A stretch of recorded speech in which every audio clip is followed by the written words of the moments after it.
नमस्कार दोस्तों, मैं युधिष्ठिर चौधरी आपका आपके YouTube channel YS maths classes पर स्वागत करता हूं। दोस्तों, आज इस वीडियो में हम लेकर आए कि RRC ECR पटना में यहां पर बम्पर वैकेंसीज निकाली गई हैं अप्रेंटिस के लिए। तो अप्रेंटिस का ऑनलाइन एप्लीकेशन कब से शुरू होगा, लास्ट डेट कब रहेगी, कितना आवेदन शुल्क आपको देना है, टोटल पदों की संख्या क्या है, किस कैटेगरी में कितने पद हैं, किस स्टेट में कितने पद हैं, ये सारा कुछ इस वीडियो में हम डिस्कस करेंगे। अगर अभी तक आपने चैनल को सब्सक्राइब नहीं किया, सब्सक्राइब करें, वीडियो को लाइक करें और ज्यादा से ज्यादा शेयर करें ताकि ये वीडियो उन सभी दोस्तों के पास पहुंचे जो RRC ECR पटना में अप्रेंटिस की जॉब करना चाहते हैं। तो आइए सबसे पहले बात करते हैं इसकी प्रारंभिक तिथि की। तो इसके ऑनलाइन एप्लीकेशन फॉर्म शुरू हो चुके हैं 25/1/2025 से, यानी कि 25 जनवरी 2025 से ऑनलाइन एप्लीकेशन फॉर्म शुरू हो चुके हैं। अंतिम तिथि आप यहां पर देख सकते हैं 14/2/2025 दिया गया है, यानी 14 फरवरी 2025 तक आप इसका ऑनलाइन एप्लीकेशन फॉर्म जमा करा सकते हैं। इसके बाद हम बात करते हैं आवेदन शुल्क की, जो कि आप 14/2/2025 तक जमा करा सकते हैं।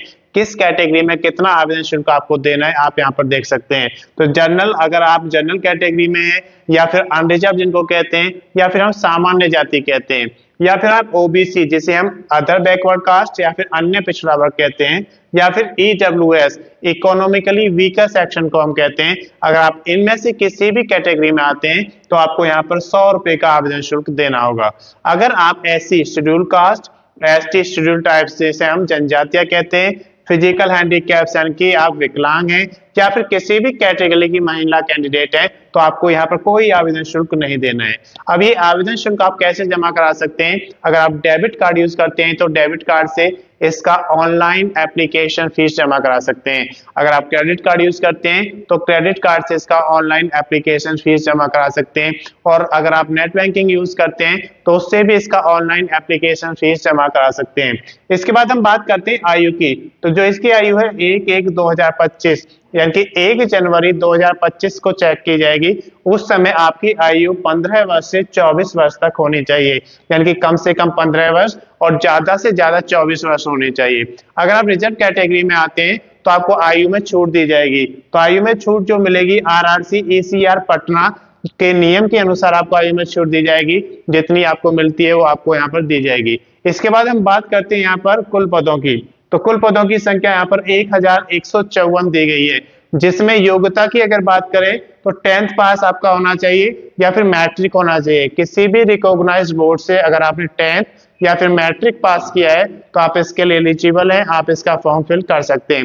लेकिन उसके साथ साथ इसमें आपको ITI मांगा या ट्रेड वाइज NCVT आपका होना चाहिए, तो आप इसके लिए एलिजिबल हैं और फॉर्म फिल कर सकते हैं। अब देखते हैं कि किस डिवीजन के लिए यहाँ पर कितने रिक्रूटमेंट्स निकाले गए। पहले हम बात करते हैं दानापुर की। तो दानापुर डिवीजन के लिए यहाँ पर 675 पद निकाले गए हैं।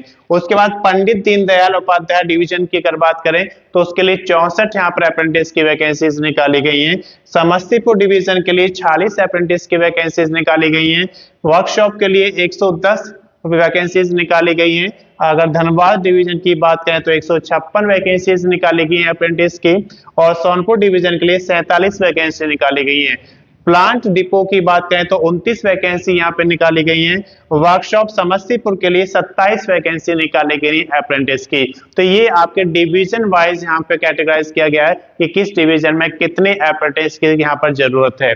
इसके बाद हम बात करते हैं डॉक्यूमेंट्स की।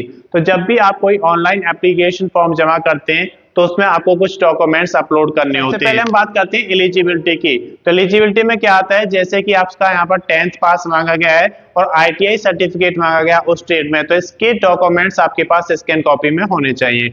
आप किस स्टेट में रहते हैं उसका डोमिसाइल सर्टिफिकेट आपके पास स्कैन कॉपी में होना चाहिए। अगर आप रिजर्व कैटेगरी में आते हैं तो उसका कास्ट सर्टिफिकेट आपके पास होना चाहिए। ये सारे डॉक्यूमेंट्स आपके पास स्कैन कॉपी में होने चाहिए।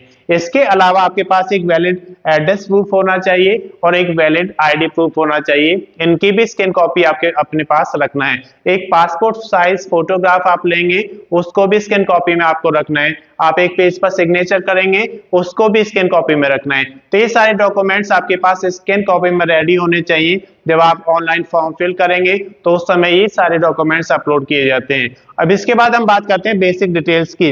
तो बेसिक डिटेल्स में क्या होता है कि जब आप ऑनलाइन एप्लीकेशन फॉर्म जमा करते हैं तो उसमें आपको बेसिक डिटेल्स देनी होती हैं, जैसे कि आपकी क्वालिफिकेशन, आपका डोमिसाइल एंड किस स्टेट में आप रहते हैं, आपका नेम, अगर आप रिजर्व कैटेगरी में आते हैं तो उसका कास्ट आपको देना होता है। इसके अलावा आपका डेट ऑफ बर्थ उसमें जाता है, फादर्स नेम जाता है, आपका परमानेंट एड्रेस जाता है, और अगर मेलिंग एड्रेस अलग है तो वो भी आपको फिल करना होता है। जब ये सारी एंट्रीज फिल हो जाती हैं उसके बाद आप उसमें डॉक्यूमेंट्स अपलोड करते हैं।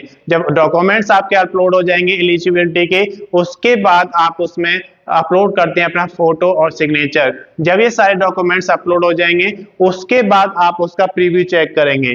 प्रीव्यू चेक करने से आपको एक बेनिफिट मिलता है कि अगर कोई गलती होती है तो आप उसे सुधार सकते हैं, और अगर आपको लगता है कि कोई गलती नहीं की है तो आप उसका फाइनल सबमिशन कर देंगे। जब फाइनल सबमिशन हो जाएगा उसके बाद आपको उसका प्रिंट आउट लेना बहुत जरूरी है, क्योंकि प्रिंट आउट से आपको एक बेनिफिट रहता है कि जैसे जैसे आप भर्ती में आगे बढ़ेंगे तो आपके पास एक रिकॉर्ड रहता है कि कौन कौन से डॉक्यूमेंट्स आपने अपलोड किए थे, कौन कौन से डॉक्यूमेंट्स आपको रेडी रखने हैं। तो ये सारी जानकारी आपके प्रिंट आउट में आपको मिलती रहेगी। अगर इसकी अधिक जानकारी आपको लेना है तो उसके लिए आप आरआरसी ईसीआर पटना का जो ऑफिशियल नोटिफिकेशन है उसे पढ़ेंगे तो आपको सारी जानकारी मिल जाएगी। मैं समझता हूं कि ये जानकारी आपके लिए पर्याप्त है। अगर अभी तक आपने चैनल को सब्सक्राइब नहीं किया, सब्सक्राइब करें, वीडियो को लाइक करें और ज्यादा से ज्यादा शेयर करें ताकि ये वीडियो उन सभी दोस्तों के पास पहुंचे जो आरआरसी ईसीआर पटना के अंतर अप्रेंटिस की जॉब करना चाहते हैं। धन्यवाद।